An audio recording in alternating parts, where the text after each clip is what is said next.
Please continue working in politics, those of you who do. Continue moving in that avenue, but recognize that unless we change these corporations, that only has some limited benefits. If we want to really change the system, we've got to go after the emperor. And the emperor is not in politics. The emperor is controlling the money. That's the big corporations. These corporations today have one goal, and that goal is to make a few rich men a lot richer. We need to change that so that the goal now becomes one of primarily serving all the employees, even after retirement, through health benefits, etc. Serving their customers, of course. Serving their customers, and also serving the people who provide the raw materials that go into those corporations, whether those people live in Ethiopia or in Indonesia or in Uruguay. Taking care of the people that provide the resources and taking care of all the communities and the environments where all of these people live. In other words, these corporations need to become good citizens. They need to become good moral communities. They are our main communities. Most of us look at a globe of the earth and we see all these countries outlined on it, about 200 of them, slightly less, and many of those countries were created by us, by the colonial powers, sort of arbitrarily. But most of those countries don't really impact any other countries, with some obvious exceptions like us. But most of them don't impact other countries. And in any case, thinking of that globe as the geopolitics of this planet is archaic.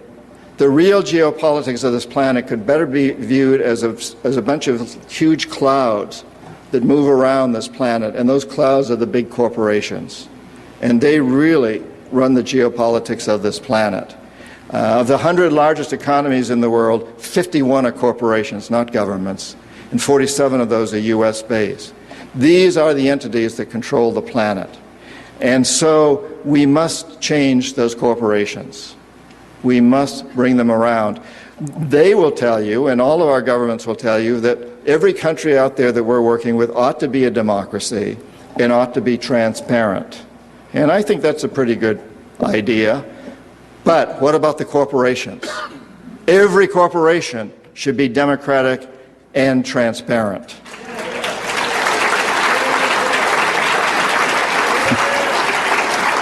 What we have today is what I call imperialistic capitalism, where a few men make all the decisions and most all the money. What we need to move into is democratic capitalism, which will be much more egalitarian, which in fact represents what our Declaration of Independence called upon. One of the reasons I wanted to be here tonight with you is because I know what incredibly active group you are. And that's what we need, an active group like this to lead the way. We need to transform these corporations. And I know some of you are thinking right now, you're out there, you're saying, but that's too tough. We can't transform the corporations. They're too powerful. They're too strong. They're too big. But the fact of the matter is, they are extremely vulnerable. And they are extremely easy to bring around. And I can cite you so many examples. Just think about, well, when I went to Boston University, the Charles River, you couldn't walk beside of it because it stank so badly. And there were rivers in the Midwest of this country that were on fire with pollution. Those were all corporations that did it, and it was corporations that cleaned it up. Not because they decided they wanted to, but because we told them they had to.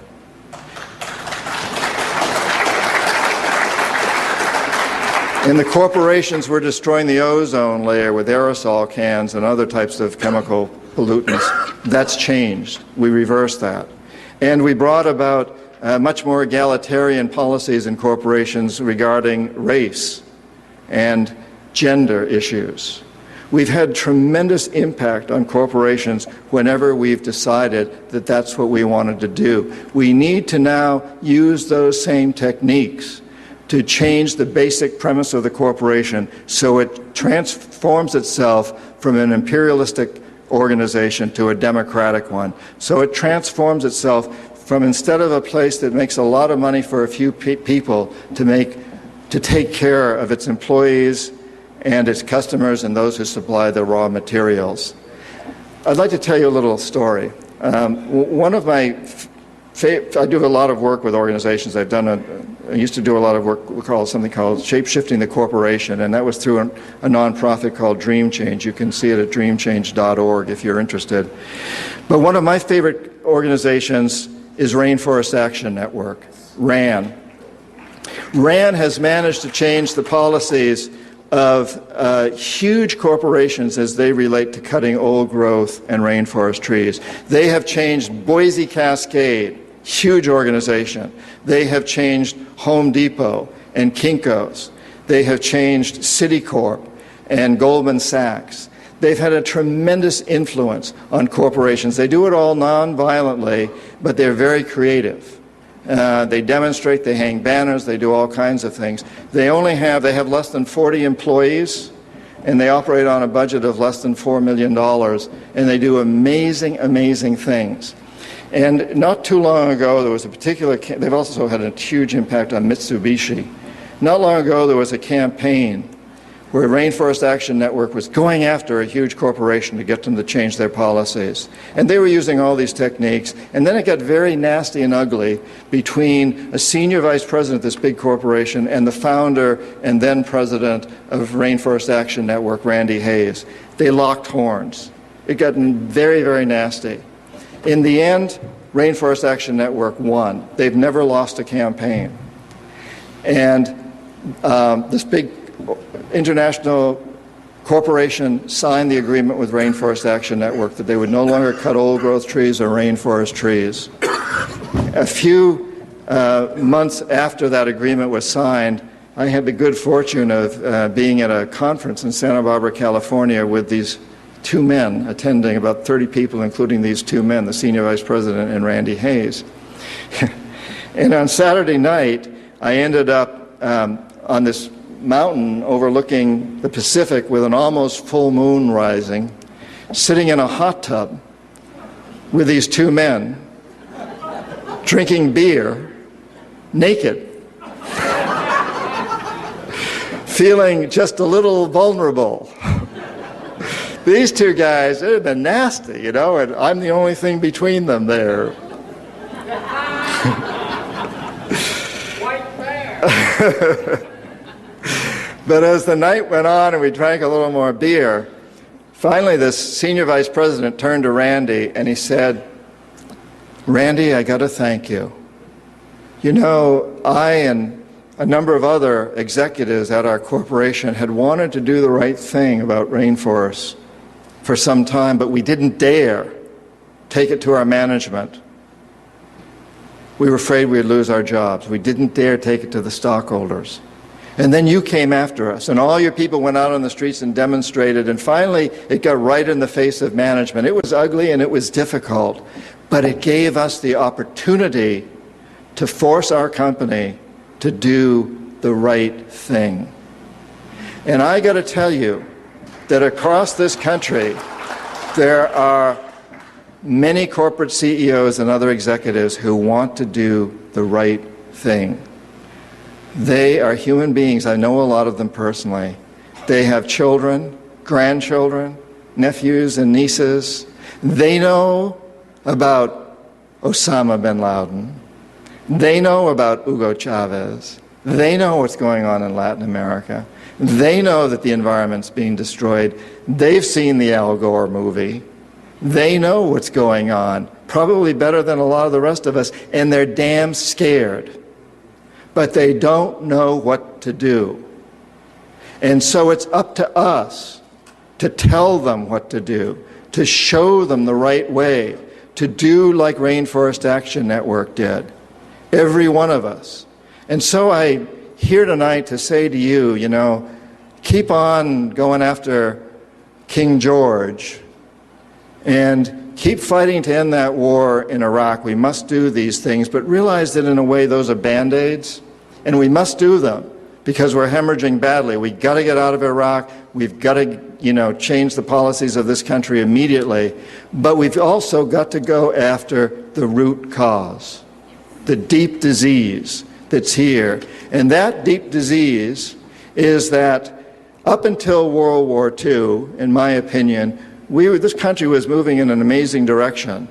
And it was sometimes moving haltingly. Yes, we had the Declaration of Independence. We fought a glorious war against Britain and won it. And then we continued to kill off the Indians, and we kept the blacks and slaves, and we didn't give you women the right to vote until 1919, and so on and so forth. But we kept moving forward, making progress, little by little sometimes. It seems slow, but we kept making progress. And then after World War II, subversives took over. The corporatocracy took over, and they became extremely greedy, and they created an empire. And we have this empire today, and we're living under it, and we must change it. We simply must go out there and change it. And so I'm sure some of you are asking, but, what do I do, me personally? Some of you may be saying, it's too big, it's too difficult. It's one thing to talk about taking down a president. After all, we got an election coming up and not too many months away, so that seems achievable. Yeah, we can get rid of Bush and let's put a Democrat in, but that's not going to solve the long-term problem. And if you're saying it's too big, it's too tough, it's too difficult, that's just a cop-out. What if George Washington and Tom Paine and Thomas Jefferson and Betsy Ross and all those other men and women had said, the British Empire, it's just too goddamn big and powerful, I can't do anything about it. And it was. It was the biggest, most powerful empire in the history of the world at the time, and it happened to be their government. Every one of those men and women would have been hanged as traitors, as terrorists, had they lost the revolution. But they did the right thing. And I often think that, thank God, my grandfather ran a small furniture business in New Hampshire in the 20s and 30s, and he made a lot of money. And when the Depression came along, there was a temptation there for him to use that money he'd made and go out and buy up local farms and businesses a penny on the dollar. But he said no. I hadn't been born at the time, and he didn't have grandchildren, but he said, if I'm ever going to have grandchildren and they're going to have a hope to live on this planet, I've got to help this whole community pull itself up by the bootstraps. And every other businessman in that small town in New Hampshire said the same thing. And they did it. Thank God my grandfather did the right thing. And my father could have said, Hitler? He's killing a few million people in Europe, mostly Jews. I'm not Jewish. I live in the United States. I'm safe. But he didn't say that. He was fairly old at the time. He didn't have to join the service. He could have gotten out of it. But he did. And he became head of an armed guard unit on oil tankers that traveled across the Atlantic, a very, very dangerous job in those days. And he ended Hitler's reign. Thank God he did that. Thank God those people had courage. Thank God you people, a lot of you, had the courage to join the military. Today, we've got a lot of young men and women dying. I don't know how many died today. Someone out there knows, but probably half a dozen today. Well, we've all now got to be willing to put our lives on the line if that's what it takes to change this thing.